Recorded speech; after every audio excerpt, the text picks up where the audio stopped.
Ini ada ospeknya juga nggak Kak di rumah sakit? Biasa lah, abang namanya. Jadi kita jujur-jujuran aja lah ya. Lebih tepatnya debu di bawah keset. Oh ini tuh namanya sel goblet. Oh ini namanya sel A, sel B gitu kan. Dan dia tuh punya fungsi masing-masing gitu kan. Nah dari sini saya tuh sadar bahwa gak mungkin lah kita tuh di dunia ini gak ada penciptanya. Justru orang-orang artis tuh aneh. Ada saran nggak sih? Kan ini musimnya buat maba bakal datang lah ya ke FK. Insya Allah sekitar Agustus. Kalau misalkan memang nggak sanggup untuk masuk ke kedokteran, ya udah cari fakultas yang lain aja.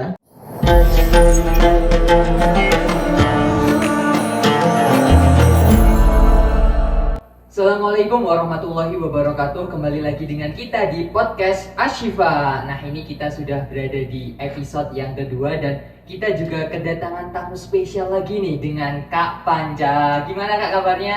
Alhamdulillah baik. Masya Allah, Alhamdulillah hari ini Kak Panca sudah ada di tengah-tengah kita dan bakal memberikan banyak sekali insight baru atau mungkin ide-ide baru dan juga nasihat-nasihat baru untuk kita semua. Nah Bu, kalau boleh tahu ya, ini Kak Panca ini sekarang sedang apa nih? Oke, sekarang baru masuk ke stase kedua di koas. Oh, beliau ini ternyata udah koas ya, udah jadi sesepuh di FK, udah nggak maba lagi. Iya. Aku maba. Oh iya, maba ya? Maba di rumah sakit tapi ya. Oke, wah, ini ada ospeknya juga nggak Kak di rumah sakit? Kebetulan nggak ada sih, tapi ya tetap aja bingung gitu. Oh. Nyasar-nyasar ya, biasa lah, maba namanya. Oh, maba. Gak seru sih nggak ada ospeknya. Oke, nah Kak Panca, kalau boleh tahu kan ini Kak Panca sudah jadi sesepuh di FK, sudah enaknya bilang sudah paripurna lah melewati masa preklinik dari semester 1 sampai semester 8. Nah ini boleh tahu nggak Kak, kalau di FK itu kehidupannya gimana Kak? Waktu dulu mental amankah atau sedikit terguncang gitu? Oke, ini kita ngomongin di FK dulu ya. Iya. Oke. Jadi kalau di FK itu sebenarnya saya tuh ngerasa biasa aja gitu kan. Maksudnya emang karena pribadi saya tuh suka, ya bukan suka sih, lebih kecondong emang udah mau jadi dokter gitu kan. Jadi apapun yang dihadapi ya kita jalani gitu. Tapi memang kalau berontak ya pernah lah beberapa kali berontak lah sama kakak tingkat gitu kan. Kalau apalagi kalau misalkan yang itu. Cuman ya kita meskipun ada sesi-sesi berontak kita juga tetap hormat gitu kan sama kakak tingkat. Nah, tapi ya kalau misalkan dibilang mentalnya kena atau enggak, alhamdulillah selama ini enggak ya, alhamdulillah aku enggak. Tapi ya memang yang namanya waktu gitu kan, kalau misalkan ada sedikit drop, ada sedikit mungkin masalah, ya itu hal yang biasa lah gitu kan. Kita nggak bisa mengontrol itu semua, itu kalau di FK gitu ya. Oke, jadi kalau di FK masih aman. Oke, gak apa-apa. Ini kan juga baru aja jadi maba tapi di rumah sakit. Nah, kalau jadi maba di rumah sakit atau koas ini gimana Kak? Kan katanya itu banyak ya di sosmed itu kalau bilang bahwa koas itu apa ya? Banyak meme itu yang bilang koas itu kesetnya rumah sakit gitu. Nah, itu relate atau ya itu cuma sekedar mitos gitu? ini kita jujur-jujuran aja lah ya. Kalau misalkan dibilang keset keset di rumah sakit gitu ya, itu kurang tepat, tapi lebih tepatnya debu di bawah keset. Waduh, debu ya. Iya, jadi lebih bawah lagi gitu kan. Gini. Kita tuh bener-bener ibarat kata di rumah sakit kita banyak kita harus mempelajari hal ini itu dan juga kita mengeluarkan tenaga kita dan sebagainya. Tapi meskipun terasanya kayak kita tertindas, tapi ya memang itu bagian dari pembelajaran kita. Karena ya selama ini kan saya baru 2 stase sih ya, baru 2 stase. Jadi stase pertama saya itu mata. Bisa dibilang stase mata ini stase yang enak lah. Tapi aku jujur enak banget.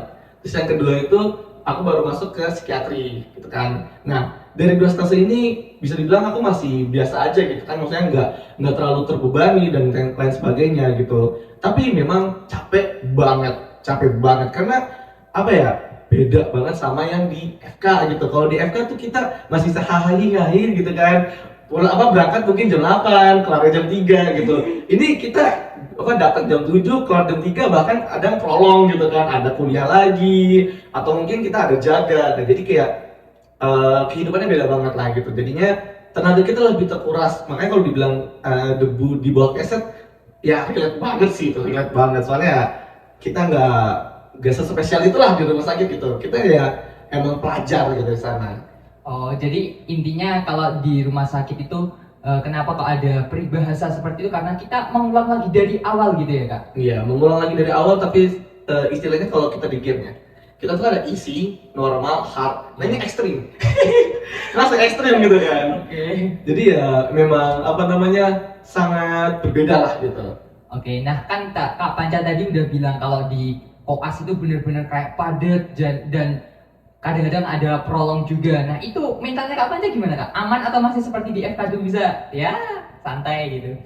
Alhamdulillahnya mungkin untuk saat ini masih aman gitu. Tapi ya beberapa kali sedikit terguncang ketika kalau misalkan ya mungkin ada kesalahan gitu kan, ya emang ada komelan itu pasti wajar. Jadi nanti mungkin teman-teman tuh harus bisa membiasakan diri kalau mendapatkan omelan karena kesalahan sendiri, ya itu terima saja gitu kan. Karena ya baik lagi kita ini jadi tenaga kesehatan, nyawa pasien yang akan kita pertaruhkan. Soalnya kalau misalkan kita nggak disiplin dan kita itu apa namanya dikit-dikit ngeluh dengan apa namanya omelan-omelan dari dosen-dosen kita karena emang kita salah ya karena kita salah itu nanti kita kalau misalkan ketemu pasien langsung dapat omelan gimana gitu. Soalnya jujur aja nih saya kan di psikiater nih ketemu sama pasien yang mohon maaf ada gangguan gitu kan, gangguan dalam jiwanya, dan saya tuh yang ini dia tuh waktu saya jaga kabur nih, dia kabur jam setengah 2 malam gitu kan. Jadi saya sama keluarganya tuh ngejar gitu kan, ngejar, dan pas udah kita bujuk, ayo mas kita balik ke ruangan, kita ngobrol aja di ruangan. Dia tuh nggak mau, sampai dia tuh kayak agak sedikit nodong lah istilahnya, ngancem gitu. Kamu siapa? Kamu siapa? Gitu kan. Saya bilang kan, saya dokter muda gitu kan, saya dokter gitu kan, saya dokter sini. Dokter mana kamu? Coba mana KTP-nya? Saya ditanya kayak gitu dong. Bingung lah. Aduh, KTP, oh iya, wah ketinggalan gitu kan, ketinggalan. Akhirnya pas udah singkat cerita, itu tuh pasiennya saya kasih lihat nih KTP-nya. Ini mas KTP saya gitu kan. Dokter apa ini? Kamu masih mahasiswa, jangan bohong kamu. Diem saya kan. Itu loh baru itu pasien yang emang sebenarnya saya nggak salah ya, nggak salah gitu kan, tapi agak sedikit guncang gitu karena dibentak gitu loh. Jadi emang harus biasa lah gitu, harus kita mulai terbiasa dalam kali ya sesekali lah gitu dapatkan guncangan-guncangan gitu ya, mungkin sesekalinya tiap hari. Oke, sesekalinya tiap hari. Oke, nah ini ada banyak cerita menarik ya yang kita dapat. Mungkin ada nggak kak kayak cerita-cerita lain yang berkesan gitu, atau biasanya kan kalau orang Indonesia ya kak, terutama orang Indonesia itu suka mengaitkan dengan hal-hal mistis gitu, apalagi rumah sakit. Nah itu mungkin dari sisi pandangan medis sendiri, atau mungkin kakak pernah menangani seorang pasien yang apa ya, kiranya dia mengaitkan dengan hal-hal mistis gitu, pernah nggak sih kak selama 2 stase ini? Oke, kalau di stase saya ini 2 stase mungkin belum pernah ngalamin apa namanya menangani pasien yang seperti itu ya. Karena pasiennya itu sangat jelas dia ada waham, ataupun kalau di psikiatri ya, dia mungkin ada wahamnya, dan juga wahamnya itu bukan berupa apa namanya dia melihat hantu yang saya temui, tapi memang waham-waham yang kayak dia tuh merupakan utusan dewa gitu. Dia bilang saya utusan dewa gitu kan. Atau mungkin dia ya ini waham yang merasa saya tuh diancam sama seseorang tapi nggak tahu itu siapa gitu, ada yang kayak gitu kan. Ini nggak ada kalau untuk mistis di ini. Cuma kalau misalnya kita mengaitkan ya antara medis dan ini ya Islam gitu, sebenarnya kita harus yakin dulu ya kita bahwa hal-hal gaib itu ada ya.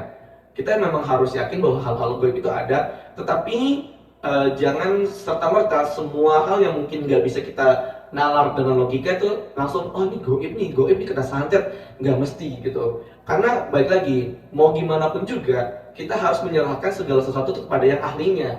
Jadi kalau misalkan emang kita merasakan sakit atau kita ada masalah, coba dibawa dulu ke dokter gitu. Karena kan memang kalau di psikiatri itu ada, nanti teman-teman akan belajar ya, itu yang namanya somatisasi ya. Somatisasi itu dimana kita tuh sebenarnya posisinya tuh kita nggak sakit, tubuh kita tuh tidak sakit, tapi kok kita ngerasa sakit. Misalkan aku tuh ngerasa tanganku tuh nyeri banget, tapi udah di X-ray ataupun udah dicek dan udah di anamnesis sebagainya, itu kita ini nggak ada masalah tangan saya, tapi saya tuh yakin bahwa tangan saya sakit. Nah itu kan modelannya somatisasi gitu, tapi cuma dari pikiran.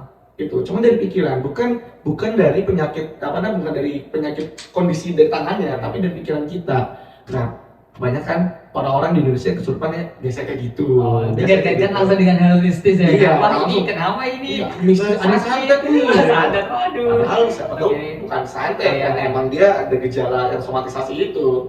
Ya, tapi bukan menutup kemungkinan santet itu ada, emang tidak ada. Jadi tetap mungkin ada, tapi kita harus lebih yakin bahwa segala sesuatu itu bisa disembuhkan dengan obat gitu kan. Dan obatnya ya mungkin kalau misalkan memang gejalanya gejala psikiatri ya kita dengan pergi ke psikiater gitu kan. Tapi kalau misalkan memang ternyata oh udah lama ini ya mungkin ada baiknya kita mencoba juga untuk ruqyah gitu kan. Ya tapi kalau untuk ilmu ruqyah saya masih belum tahu lah ya, belum belajar banget gitu. Jadi ya untuk di rumah sakit ini saya masih belum menemukan banget yang kejadian seperti itu.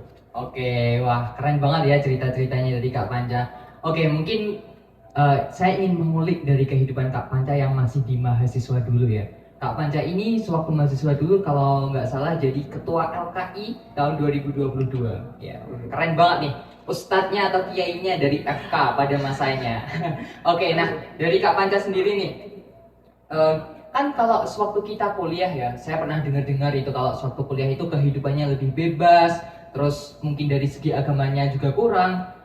Kalau kita SMA atau mungkin masih di rumah gitu kan ada yang ngingetin, ayo sholat atau gini-gini, atau mungkin ada yang di pesantren gitu masih bau agamanya masih kental. Nah tapi kan kalau di kuliah ini kita udah bebas ngekos, nggak ada yang apa ya, nggak ada yang ngawasi lagi. Nah dari Kak Panca ini ada nggak Kak tips biar tetap istiqomah bahkan bisa apa ya berdakwah lebih gitu di tengah gempuran yang hebat kayak gitu? Oke, mungkin sedikit cerita waktu pas pertama kali saya masuk kuliah nih, waktu saya maba, kan ya sini kan saya anak rantau ya, Pak ya. Nah, saya dari Tangerang gitu, ngerantau di Malang gitu kan, dan di Malang ini nggak punya keluarga, nggak punya saudara gitu kan, bener-bener sendirian gitu. Akhirnya tuh saya waktu pas pertama kali jadi mahasiswa itu berpikir gini, ya Allah, apakah aku tuh bisa untuk melewati perkuliahan ini dengan baik? Maksudnya gimana? Soalnya aku tuh takut bahwa suatu saat aku bawa anak perempuan datang ke kosan. Ini khawatir aku dulu gitu kan. Khawatir tuh, aku tuh terlalu apa namanya? Terlalu takut gitu. Apa nanti tiba-tiba aku jadi terlalu dekat sama perempuan, akhirnya aku tuh malah ngajak perempuan main ke kosan. Itu bener-bener khawatir aku. Sampai aku juga cerita ke orang tua, tapi orang tua aku tuh bilang gini, gak boleh kayak gitu, kita harus optimis, kita tuh bisa ngelewatin ini, dan jadinya yang namanya apa namanya tuh kebaikan itu pasti akan selalu menyertai kita selama kita mau mengejarnya gitu. Dan Allah akan menemukan kita atau mempertemukan kita dengan orang-orang yang satu frekuensi. Jadi selama frekuensi kita itu frekuensi yang memang ya mencari kebaikan, maka kita akan dipertemukan dengan orang-orang yang mencari kebaikan. Nah, kalau tadi pertanyaan kan gimana sih biar kita tuh tetap Ya bisa memegang agama di tengah gempuran kuliah yang bebas, lingkungan kuliah yang bebas atau nggak ada pengawasan gitu kan? Nah, itu sebenarnya kita nggak bisa bilang nggak ada pengawasan karena Allah selalu mengawasi kita kan. Iya. Tapi ya kan kita lebih takut dengan sesuatu yang nampak gitu kan ya. Bahkan ya kita mungkin lebih takut sama cutting daripada dosen gitu. Biasanya gitu kita sebagai mahasiswa. Oke. Soalnya sering ketemu sama cutting gitu kan. Bukan saya ya ini yang bilang, bukan saya ya. Ya, kebanyakan mahasiswa gitu ya. Nah, tapi kalau misalkan ditanya apa namanya, gimana sih biar kita tuh bisa menjaga apa keimanan kita gitu kan ya. Sebenarnya cara paling utamanya itu kita menjaga sholat kita.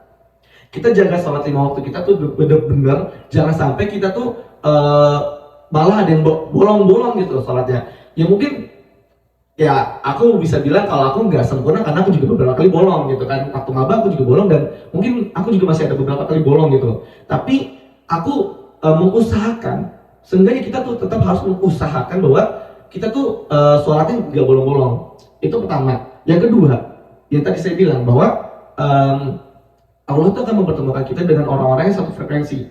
Jadi kita selama berkuliah itu usahakan kita tuh memang mencari kebaikan.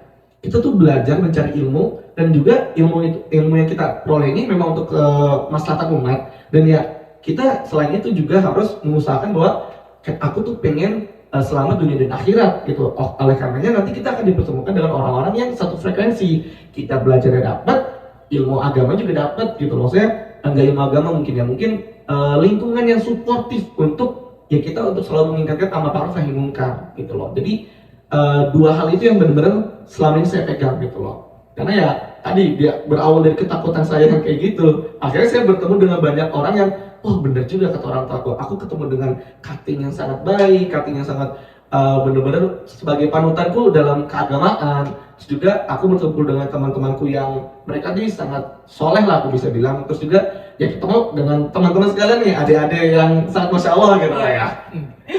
Ada minder saya. Kalau bisa dibilang memang Allah mempertemukan kita dengan orang yang satu frekuensi itu saya sangat sepakat gitu loh. Karena ya memang saya merasakan hal itu.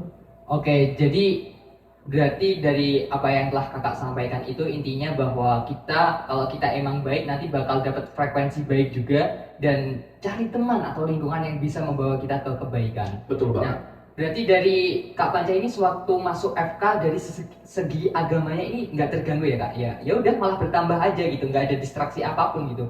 Sama aja kayak sewaktu dulu di SMA kan kalau nggak salah Kak Panca ini sewaktu SMA jadi rohis juga kan ya? Nah itu ya tetap aja gitu tingkat keagamaannya atau gimana Kak?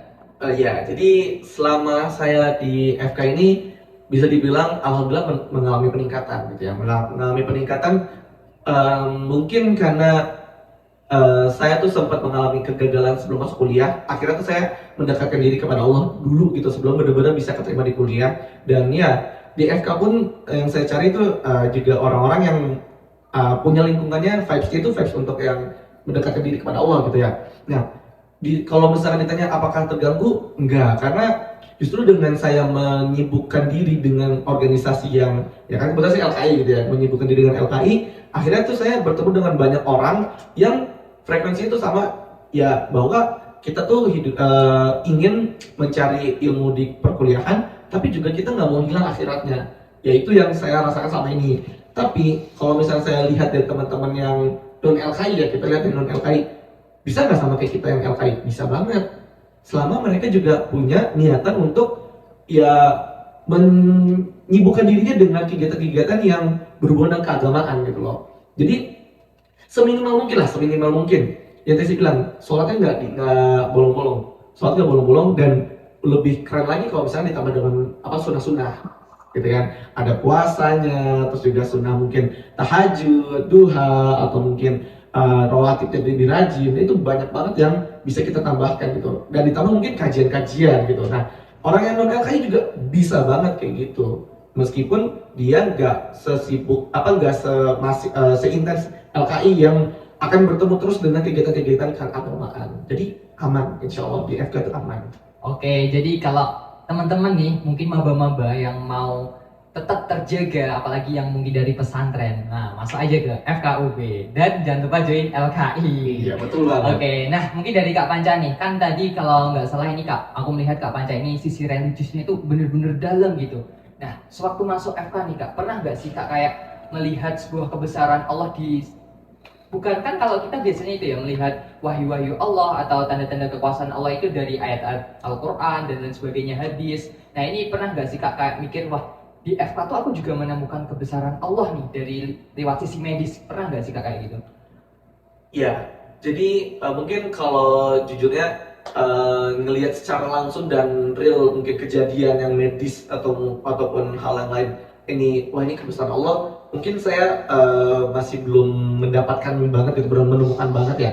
Tapi kalau ditanya apakah dengan mempelajari ilmu kedokteran saya lebih dekat dengan Allah? Bener banget. Teman-teman udah mempelajari anatomi kan? Udah. Anatomi. Histologi juga kan? Sudah. Oke. Dari anatomi sama histologi rumit gak? Wah, rumit banget. Banyak hafalannya, terlebih yang histologi ya Kak. Sesuatu yang kecil itu dapat memberikan efek yang besar gitu loh. Itu dia. Jadi kecil ya, kalau kita kan nggak bisa ngeliat secara kasat mata ya, gitu. Kita harus pakai mikroskop. Bener. Nah, itu histologi kan kita melihat nih, oh ini tuh namanya sel goblet, oh ini namanya sel A, sel B gitu kan. Dan dia tuh punya fungsi masing-masing gitu kan. Nah, dari sini saya tuh sadar bahwa gak mungkin lah kita tuh di dunia ini gak ada penciptanya. Justru orang-orang ateis tuh aneh. Kalau sampai ada dokter yang ateis tuh saya pertanyakan banget gitu ya. kok bisa gitu kan, bahwa kan kayak kita jadi ada otot-ototnya kan, terus juga lapisan dari anatomi ini kan kita dari kulit dia punya lapisan-lapisannya, terus nanti ada otot kita, ada rangka kita, dan dia tuh bergerak secara sistematis yang mungkin emang kalau secara mungkin kita digerakkan oleh otak gitu kan, diperintah oleh otak gitu. Tapi siapa sih yang menciptakan ini? Kan kita nggak mungkin lah tiba-tiba blas ada gitu, kita nggak mungkin, ya pasti ada yang menciptakan kita, dan itu Allah. Semakin saya mempelajari ya, semakin saya mengulik-ulik lagi, ternyata memang sekompleks itu tubuh kita. Tubuh kita sangat kompleks, dan nggak mungkin tubuh kita yang sangat kompleks ini nggak ada yang menciptakan. Makanya saya yakin bahwa Allah itu benar-benar ada, dan ya dengan mempelajari ilmu kedokteran saya menjadi lebih bertambah keimanannya, lebih dekat dengan Allah. Saya ya karena hal tersebut gitu, karena banyak banget sesuatu yang kita tuh nggak kita ketahui, tapi dengan mempelajarinya itu kita jadi lebih tahu gitu loh, bahwa ya memang ini nggak mungkin lah kebetulan, ini pasti ada menciptakan gitu.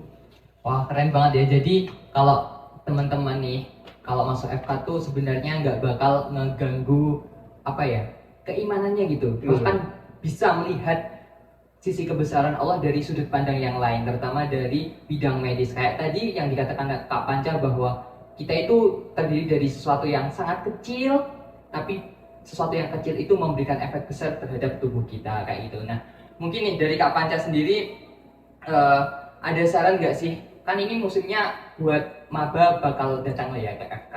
Insya Allah sekitar apa ya, Agustus. Nah itu. Nah buat maba nih mungkin yang dulu dari pesantren dengan kehidupan agama yang kental, terus atau mungkin dari keluarga yang juga agamis gitu, biar tetap bisa gitu Kak mempertahankan agamanya dan tidak hanya sibuk mengajar dunia. Apalagi nanti kalau di FK pasti beban untuk belajarnya atau kecenderungan untuk belajar itu semakin bertambah gitu Kak. Ya, mungkin ini yang sering saya bilang ke adik-adik saya di SMA ataupun di MTS ya, karena kan saya dari MTS terus SMA. Jadi kalau ada yang nanya tuh, yang saya selalu bilang tuh, pertama niat kita dulu nih.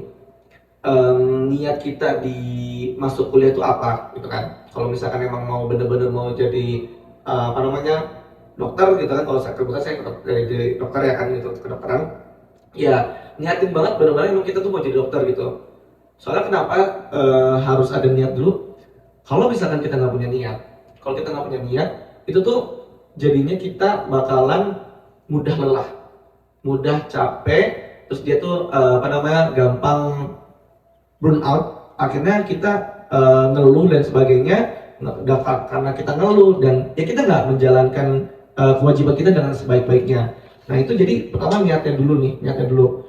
Setelah udah kita mendapatkan niat yang kuat, ya kita juga harus benar-benar menyibukkan diri lah. Selain menyibukkan diri di akademik, pasti itu wajib gitu kan. Kita juga wajib banget untuk menyibukkan diri kita untuk yang bermanfaat gitu. Mungkin kita lebih sering ikut kajian, atau kalau misalkan teman-teman bosan nih ikut kajian ya, nggak apa-apa nggak usah ikut kajian, tapi seenggaknya teman-teman mempertahankan sholat lima waktu gitu. Karena sholat lima waktu ini mencegah kita dari perbuatan keji dan munkar. Itu ada di Al-Quran. Saya agak sedikit lupa ayat berapa. Pokoknya ada ayat yang mengatakan bahwa sholat ini dapat mencegah perbuatan keji dan munkar. Sehingga kalau misalnya kita mempertahankan sholat kita lima waktu dengan tepat, dengan gak ada yang bolong-bolong gitu ya, ya insya Allah kita akan terjaga dari perbuatan-perbuatan buruk, dan kita juga akan terjaga dari hal-hal yang mungkin membawa kita kepada kemaksiatan.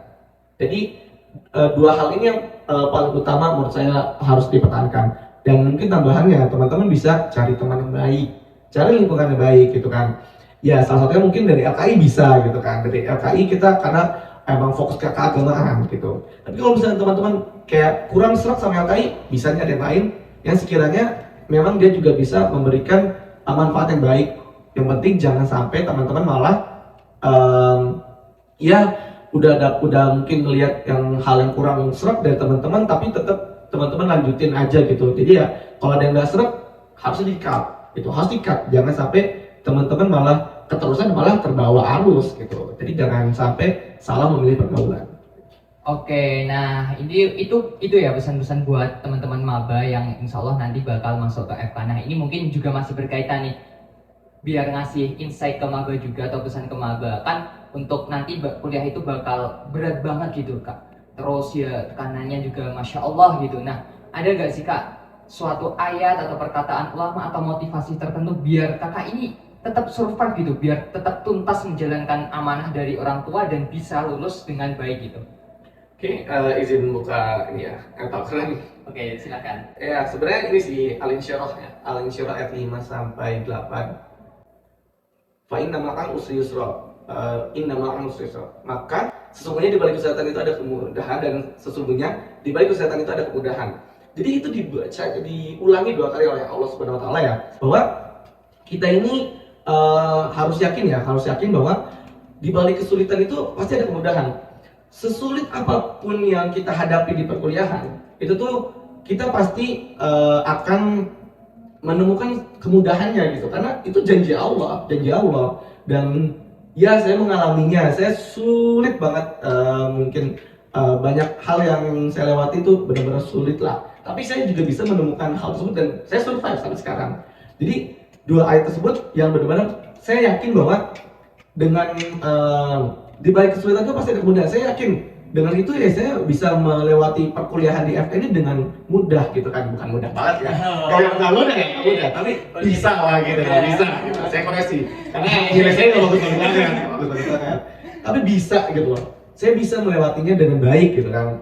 Nah, dan selanjutnya ini kan di surat Al-Insyirah juga. Faiza faragta fanshab wa li rabbika farghab. Maka apabila engkau telah selesai dari suatu urusan, tetaplah bekerja keras untuk urusan yang lain. Terus di akhir ayat tersebut, wa ila rabbika farghab, dan hanya kepada Tuhanmu lah engkau berharap. Jadi dari 2 ayat terakhirnya ini, kalau kita udah selesai suatu urusan, kerjakan urusan yang lain. Kebanyakan dari kita sebagai mahasiswa udah kelar nih, kita mungkin nanti ada namanya PBL ya, teman-teman akan mengalami nama PBL. PBL udah kelar, leha-leha gitu, tenang, padahal masih banyak tugas-tugas yang lainnya. Istirahat boleh, tapi kita masih ingat bahwa masih banyak tugas yang belum kita selesaikan. Kalau misalkan tugas kita udah banyak selesai nih, ya wes, gak apa-apa istirahat gitu. Jadi kalau misalkan kita sudah menyelesaikan suatu urusan atau suatu pekerjaan, kita kerjakan urusan yang lainnya gitu, kerjakan tugas-tugas yang lainnya. Dan terakhir, ini yang sering saya lakukan, hanya kepada Tuhanmu engkau berharap. Ya, jadi selama saya kuliah, saya memang susah nih bersosialisasi sebenarnya. Sejujurnya saya agak susah bersosialisasi. Akhirnya saya tuh punya sedikit teman yang bisa saya percaya untuk bercerita tentang keluh kesah saya. Dan karena sedikitnya itu, saya lebih sering di akhir sholat pasti saya curhatlah kepada Allah, bahwa ya Allah, saya ini mengalami ini, saya ini nggak bisa kayak gini, saya butuh bantuan. Akhirnya dengan mengeluarkan isi hati saya lebih tenang. Jadi saya hanya berharapnya kepada Allah gitu, karena menurutku ya hanya Allah yang bisa menuntut saya saat itu. Jadinya ya diusahakan teman-teman kalau mau curhat, misalkan nggak percaya sama orang, percayakan sama Allah gitu, curhat aja gitu, Allah pasti mendengar gitu. Allah akan menjawab doa-doa kita dengan cara-cara yang nggak kita ketahui gitu. Mungkin besok kita bisa mendapatkan sesuatu hal yang baru atau yang kita inginkan, atau mungkin kita dipermudah untuk jalan-jalan kita menuju menyelesaikan masalah yang kita hadapi saat itu. Jadi tenang aja, doa aja, kita keluarkan isi pikiran kita, isi hati kita. Allah pasti akan menjawab semua doa-doa kita dengan caranya Allah, yang mungkin kita nggak akan bisa nalar dengan baik gitu. Jadi tenang aja gitu. Oke, jadi ini pesan ya buat maba-maba nanti di musim-musim maba apabila sudah waktunya. Nah itu agar gimana sih biar tetap survive. Kan kalau kata orang survive di FK itu berat, tapi ingat kata Kak Panca tadi, Quran surah Al-Insyirah itu benar-benar dipegang. Oke, nah ini kita ada beberapa pertanyaan Kak dari netizen ya yang telah masuk ke dalam kolom pertanyaan kita. Nah ini aku bacakan ya Kak beberapa pertanyaannya. Oke, pertanyaan yang pertama nih, Kak Panca, menurut Kak Panca, faktor terbesar dari kita untuk bisa tetap istiqomah di tengah gempuran dunia kuliah agar tetap bisa istiqomah dalam beragama itu apa sih Kak? Iya, lebih ke niat kita sebenarnya. Jadi semakin kuat niat kita, semakin besar juga kita tuh bisa mempertahankan keistiqomahan kita untuk mempelajari agama dan juga mempelajari ilmu-ilmu di kedokteran ini gitu kan, di fakultas kita ini. Ya, Karena kalau kita nggak punya niat, kita nggak akan bisa melewati itu. Ya sebagai contoh aja gini, saya benar-benar kalau di kimia saya kurang bagus lah di kimia. Jadi saya nggak suka di ilmu pelajaran-pelajaran farmasi itu, saya benar-benar nggak bisa gitu lah kalau misalkan saya mempelajarinya.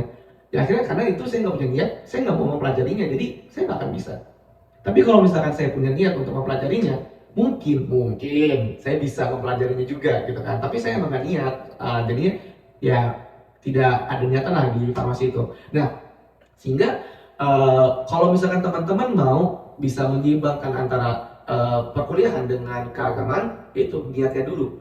Perbaiki niat. Sebenarnya kita tuh di sini mau ngapain sih? Apa yang mau kita cari di sini? Sehingga kalau niat teman-teman udah jelas, udah benar-benar oke, insya Allah aman semuanya. Karena ya mau dihujat segimanapun juga kita bisa, karena kita udah niat. Kamu nih kan kita apa? Contoh lah, saya pernah dibilang gini, kalau misalkan memang nggak sanggup untuk masuk ke dokteran, ya udah cari fakultas yang lain aja. Saya dibilang gitu, dan itu mungkin sama guru saya dulu. Ya akhirnya tapi saya punya niat, saya mau masuk ke dokteran, bisa. Ya jadinya yang penting niat kita udah jelas dan kita ada usahanya juga. Wah, keren banget nih. Jadi kalau dari teman-teman terutama itu apa sih? Ya niat. Semuanya itu niat, tergantung bagaimana niat kita dan seberapa tangguh kita mempertahankan niat itu. Oke, next, ini pertanyaan kedua.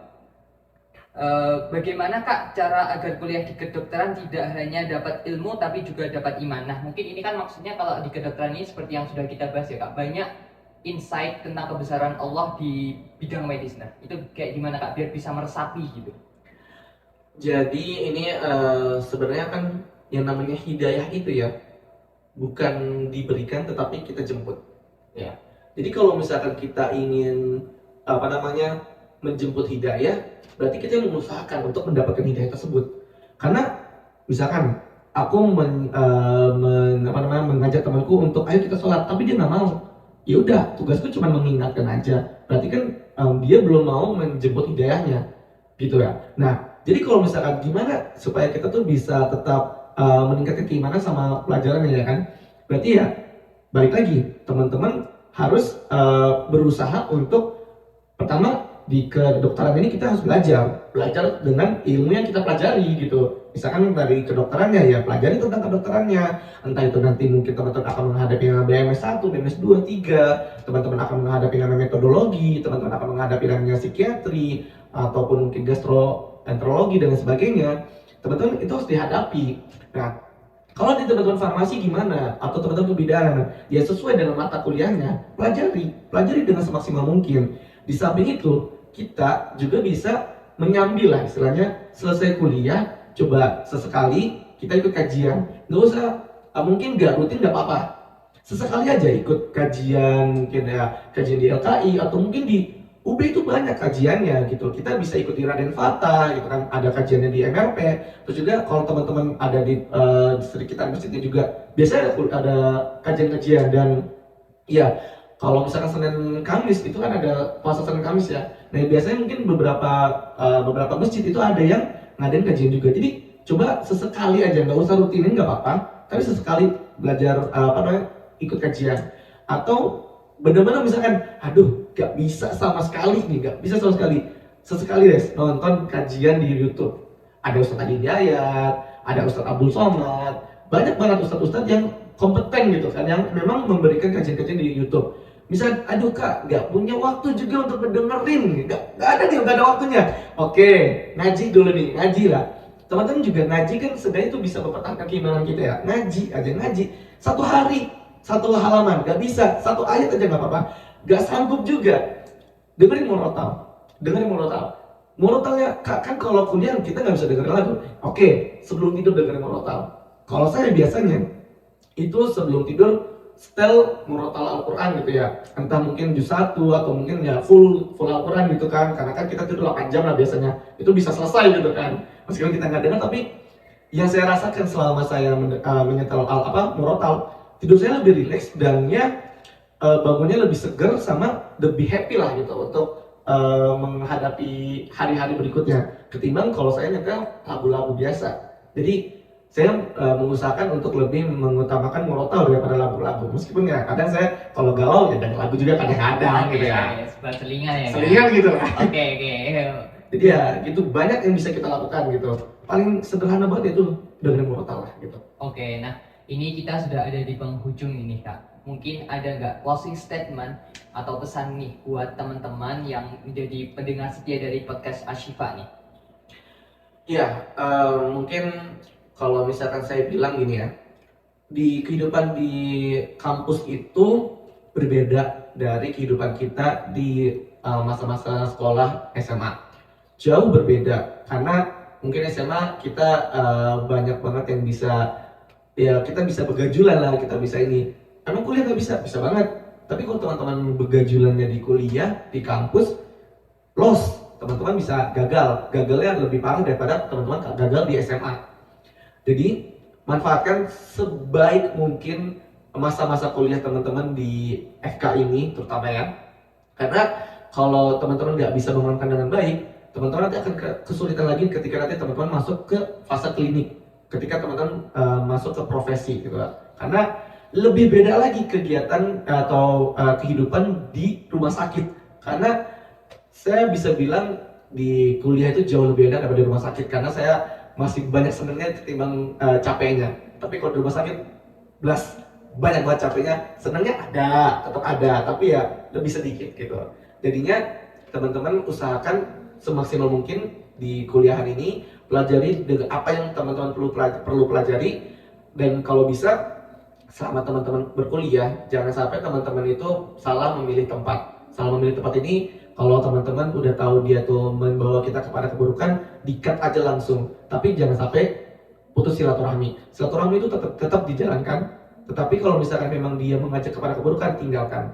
Tapi ya itu, jangan putus hubungan aja. Teman biasa aja. Siapa tahu kan kita bisa mengajak dia kepada yang lebih baik gitu. Jadi jangan sampai putus hubungan, tapi ya perbuatannya aja yang kita tinggalkan gitu. Oke, nah ini mungkin aku bisa tarik benang merah ya, atau sesuatu yang penting untuk pembahasan kali ini. Yang pertama adalah bagaimana kalau kita ingin tetap menjadikan diri kita itu menjadi seorang yang pribadi yang baik, bahkan lebih baik sekalipun di kuliah yang katanya itu bebas dan lain sebagainya, adalah terutama niat dan juga lingkungan. Itu adalah kunci utama. Dan ada satu hal lagi yang menarik nih dari pembahasan kita, bahwa sebenarnya kita itu bisa melihat kebesaran Allah dari sudut pandang lain, terutama kalau kita sebagai seorang mahasiswa seharusnya kita bisa itu Kak, melihat sisi kebesaran Allah itu dari segi ilmu-ilmu yang nyata gitu, atau ilmu eksakta. Jadi kayak nggak hanya sebuah doktrin belaka, tapi benar-benar ini loh bisa dilogika gitu. Kalau tadi kita bahas karena rumpun kita medis, jadi kita bisa melihat kebesaran Allah itu lewat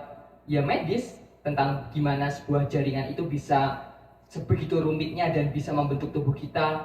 Nah itu nggak mungkin kan kalau itu sebuah kejadian yang ya langsung terjadi aja, pasti ada penciptanya. Nah ini adalah podcast Ashifa episode kedua, dan kita juga sudah bersama dengan Kak Panca. Sebelum saya mengakhiri podcast kali ini, saya ada pesan buat teman-teman yang ada di sana, bahwa sebenarnya kalau kita ingin melihat kebesaran Allah itu, kita tidak hanya berpaku pada ayat-ayatnya yang berupa ayat-ayat kauniyah atau seperti hadis dan juga Al-Quran, tapi banyak sekali ayat-ayat kauniyah yang kalau kita renungkan itu bisa menjadi sebuah kebesaran Allah. Seperti kalau kita dari rumpun medis ini bisa melihat bagaimana sel itu bekerja, itu merupakan suatu hal yang luar biasa, dan itu bukan sesuatu yang terjadi begitu saja. Pasti ada musababnya atau sebabnya, dan penyebabnya itu adalah Allah Subhanahu wa Ta'ala. Nah mungkin ini adalah pembahasan podcast kali ini. Insya Allah untuk podcast-podcast selanjutnya masih ada, dan banyak sekali ibroh-ibroh atau hikmah-hikmah yang dapat kita ambil untuk materi-materi selanjutnya. Jadi nantikan podcast-podcast Ashifa untuk episode selanjutnya. Dari saya, apabila ada salah dan kurangnya mohon maaf. Wassalamualaikum warahmatullahi wabarakatuh.